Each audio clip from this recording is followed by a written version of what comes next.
আমি একজন ইউরোপ প্রবাসী, শুনেছি রাসূল সাল্লাল্লাহু আলাইহি সাল্লাম বলেছেন, তোমরা কর্মসংস্থানের জন্য পশ্চিমা দেশে যাবে না। এই কথাটাই কতটুকু সত্য? এরকম কথা আল্লাহ রাসূল বলেননি, তবে ইহুদি খ্রিস্টানদের বিরোধিতা করতে বলেছেন।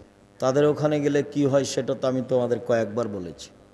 হুজুর, আমার প্রশ্ন হলো, জন্মদিন, গায়ে হলুদ, মেহেদি অনুষ্ঠান, এগুলো হারাম, কাবিরা গুনাহ।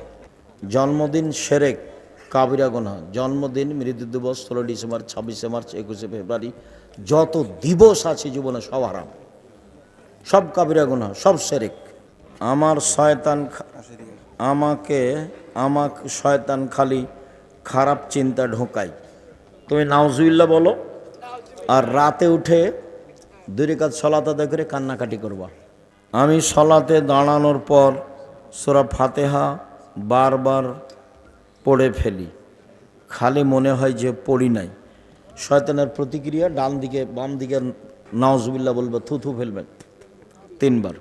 শুক্রিয়া, জাযাকুমুল্লাহ খায়ের। আজকের মতো কথা এখানেই শেষ করলাম।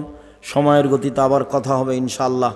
আল্লাহ, আমাদের যারা মারা গেছে তুমি তাদের কবরের শাস্তি মাফ করো।